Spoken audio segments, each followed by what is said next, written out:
अगर कांग्रेस जीत के आती है तो उस समय वोट की चोरी नहीं होती है।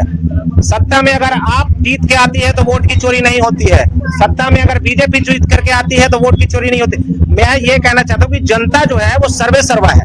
जनता जिसे वोट करती है वो जीत के आता है। तो फिर अगर एक पार्टी जीत के आ रही है तो आप कहते हैं कि वोट की चोरी हो रही है, दूसरी पार्टी अगर जीत के आ रही है तो वोट की चोरी क्यों नहीं हो रही है? तो यही तो बात है। इसी दिल्ली के अंदर 67 सीट के साथ में आम आदमी पार्टी को दिल्ली की जनता ने दिल्ली की गद्दी पे बिठाया। 2012 में जिस समय यहाँ पर शीला दीक्षित थी, उस समय 2010 में दिल्ली का डेवलपमेंट इस तरीके से किया गया कि दिल्ली वासियों के सोच से परे। तो आज हमारे देश के तमाम राजनीतिक पार्टियों से, आज आपके देश के, अपने देश के तमाम राजनीतिक पार्टियों से मैं ये कहता हूँ, एक दिल्ली का नागरिक होने के नाते, इस देश का नागरिक होने के नाते, कि आप हमारे देश के नागरिकों को जाति और धर्म के नाम पे लड़ाना बंद करें।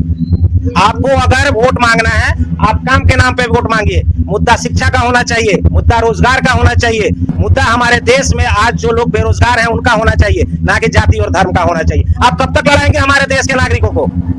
कब तक लड़ाएंगे आप हमारे देश के नागरिकों को?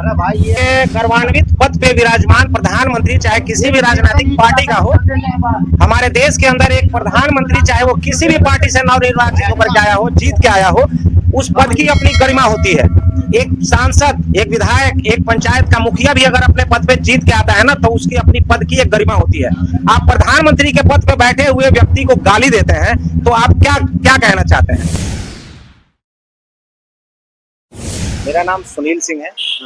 क्या जानना चाहते हैं? जी सर, जानना यही है कि अगर जैसे यहाँ की समस्याओं को लेकर के अगर हम बात करें, क्योंकि अभी पीछे तो भाई कह रहे हैं कि गोदी मीडिया है, लेकिन अभी अगर मैं इनसे क्रॉस क्वेश्चन करूँ तो ये जवाब नहीं दे पाएंगे, मुझे पता है, लेकिन भड़क पहले जाएंगे। लेकिन मेरा सर सवाल ये है कि यहाँ पे दिक्कतों का सामना क्या क्या करना पड़ता है आप लोगों को? जाहिर सी बात है कि दिल्ली में जितने भी स्लम बस्तियां हैं, उन स्लम बस्तियों के अंदर अगर दिल्ली की पूर्व मुख्यमंत्री शीला दीक्षित के द्वारा जो काम किया गया, जो कार्यकाल में डेवलपमेंट का काम किया गया दिल्ली में 2000 से लेकर 2010 तक, कॉमनवेल्थ गेम के अकॉर्डिंग पिछले 12 वर्षों में उन कामों को पीछे धकेलने का काम किया है दिल्ली की पूर्व सरकार आम आदमी पार्टी ने। पिछले 12 वर्षों में कोई भी ऐसा नया काम आप बताइए जिसे आम आदमी पार्टी ने किया हो। अगर आप शीला दीक्षित के उन काम के रेशियो को आगे की तरफ लेकर के चलें तो आज सही मायने में दिल्ली जो थी वो पेरिस होती। जी पेरिस होती, देखिए बहुत बढ़िया बात है, लेकिन यहीं के लोगों से हमने यही सवाल करा कि क्या दिक्कत आती है, किसने काम करा, तो उन्होंने बोला आम आदमी पार्टी ने काम करा, यहाँ पे सीवर जो है आम आदमी पार्टी ने डलवाए। अगर झुग्गी बस्ती के लोगों के रहने में दिक्कत हो रही है तो गवर्नमेंट को इस बारे में सोचना चाहिए, क्योंकि हर व्यक्ति 5 स्टार होटल या 5 स्टार फ्लैट में नहीं रह सकता। लेकिन झुग्गी बस्ती में रहने वाले लोगों के लिए अगर झुग्गी बस्तियां बनी हुई हैं तो सरकार को सुविधा मुहैया करानी चाहिए। लेकिन अगर सुविधा मुहैया सरकार नहीं करा रही है तो इसमें सरकार कहीं ना कहीं गलत है। लेकिन अगर आप ये कहते हैं कि आम आदमी पार्टी के द्वारा नया काम किया गया, तो इस बात को मैं सिरे से खारिज करता हूं। दिल्ली के अंदर अगर डेवलपमेंट का काम हुआ तो कांग्रेस के मुख्यमंत्री शीला दीक्षित के द्वारा किया गया है। आम आदमी पार्टी ने पिछले 12 वर्षों में दिल्ली को पीछे धकेलने का काम किया है, दिल्ली की जनता को मूर्ख बनाने का काम किया है। दिल्ली की जनता को आश्वासन दिया गया है, सिर्फ फ्री की लालच दी गई है, फ्री की घोषणाएं की गई हैं। आप बताइए कि एक आम परिवार की कोई भी महिला चाहे मेरे घर की हो, आपके घर की हो, किसी और के घर की हो, नित्य प्रतिदिन बस में चढ़ के सफर करने नहीं जाती है। बसों में सफर वो महिलाएं करती हैं जो कहीं ना कहीं कार्यरत होती हैं। तो जो महिला या पुरुष कहीं कार्यरत हैं, उनके लिए आप बसों में फ्री क्यों करेंगे? ये माता जी सामने आपको दिखाई दे रही है, आप पूछिए कि ये बसों में कितने दिन सफर करती है जाके। जी वो चीज है, लेकिन एक बात बताइएगा, काफी अगर हम महिलाओं से जब हमने यही सवाल करा था, ठीक है, कि महिलाओं को जो है बस टिकट जो है फ्री होनी चाहिए, नहीं होनी चाहिए, तो काफी महिलाओं ने बोला कि अगर ये फ्री है गवर्नमेंट हमें दे रही है, नहीं होनी चाहिए। इससे राजस्व पे कहीं ना कहीं असर पड़ता है। बसें जो चलती हैं उनकी जो ड्राइवर होते हैं उसके उनकी तनख्वाह होती है, कंडक्टर की सैलरी होती है, बस का अपना मेंटेनेंस होता है, डिपो का मेंटेनेंस होता है। तो जो महिला या पुरुष अगर सैलरी उठा रही हैं उनके लिए फ्री क्यों? अगर फ्री करना है तो पढ़ने वाले स्टूडेंट्स जो हैं उन्हें, उनके लिए गवर्नमेंट फ्री करे। फ्री करना है तो हमारी जो देश की या दिल्ली की जो महिलाएं हैं, वृद्ध महिलाएं हैं, जैसे अभी के चुनाव में, पिछले चुनाव में तमाम राजनीतिक पार्टियों के द्वारा ये कहा गया कि महिलाओं को 2500 रुपया फ्री दिया जाएगा। कहाँ गया वो वादा?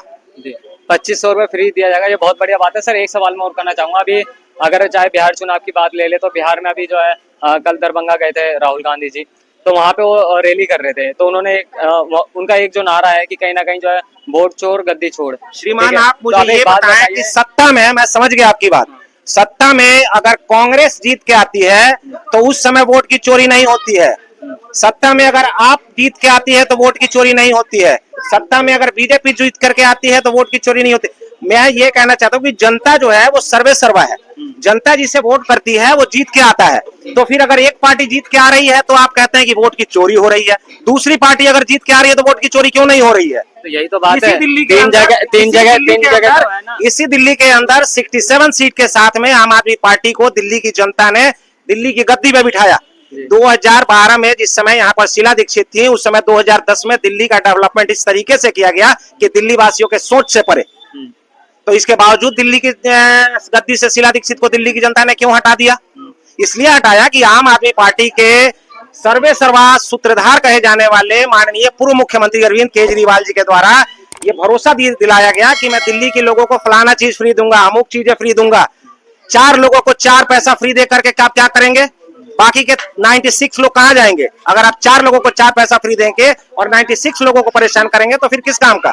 तो फिर अब एक बात बताइए, फिर ये नैरेटिव क्यों? ये नैरेटिव उनके लिए है उनके मेरा सवाल सुनिए सर। देखिए, अब ये नैरेटिव उनके लिए है जो ये कांग्रेस के जो चाहने वाले हैं, जो वोट बैंकर हैं, जो राहुल गांधी जी इतने सारे जो ये सारी चीजें करते हैं, तो राहुल गांधी जी उन सब चीजों जो उनके वोट बैंकर माने जाते हैं, वो उनको खुश करने के लिए है या फिर ये इसलिए है कि अगर मान लीजिए वो सच बोल रहे हैं आज तो हमारे देश की, मैं समझ गया आपकी बात, आप क्या कहना चाहते हैं लेकिन कह नहीं रहे। तो मैं आपको बता दूं, आज हमारे देश के तमाम राजनीतिक पार्टियों से, आज आपके देश के, अपने देश के तमाम राजनीतिक पार्टियों से मैं ये कहता हूं, एक दिल्ली का नागरिक होने के नाते, इस देश का नागरिक होने के नाते, कि आप हमारे देश के नागरिकों को जाति और धर्म के नाम पे लड़ाना बंद करें। आपको अगर वोट मांगना है, आप काम के नाम पे वोट मांगिए। मुद्दा शिक्षा का होना चाहिए, मुद्दा रोजगार का होना चाहिए, मुद्दा हमारे देश में आज जो लोग बेरोजगार हैं उनका होना चाहिए, ना कि जाति और धर्म का होना चाहिए। आप कब तक लड़ाएंगे हमारे देश के नागरिकों को? कब तक लड़ाएंगे आप हमारे देश के नागरिकों को? अरे भाई, ये आते हैं, खबर ले जाते हैं, कुछ करते हैं। अच्छा, एक बात बताइए सर, मेरे को एक बात बताइएगा। आप कह रहे हैं कि जाति की राजनीति, कौन लगता है कि जाति की? अगर आप बिहार में कह रहे हैं, बिहार में एक नई बिहार में, ये बिहार एक पर्टिकुलर तो एक वो राज्य हो गया, मैं उसकी बात नहीं कर रहा, मैं जातिवाद की बात कर रहा हूँ। जातिवाद में बांटता के अंदर एक गौरवान्वित पद पे विराजमान प्रधानमंत्री, चाहे किसी भी राजनीतिक पार्टी का हो, हमारे देश के अंदर एक प्रधानमंत्री, चाहे वो किसी भी पार्टी से नवनिर्वाचित होकर के आया हो, जीत के आया हो, उस पद की अपनी गरिमा होती है। एक सांसद, एक विधायक, एक पंचायत का मुखिया भी अगर अपने पद पे जीत के आता है ना, तो उसकी अपनी पद की एक गरिमा होती है। आप प्रधानमंत्री के पद पे बैठे हुए व्यक्ति को गाली देते हैं तो आप क्या कहना चाहते हैं?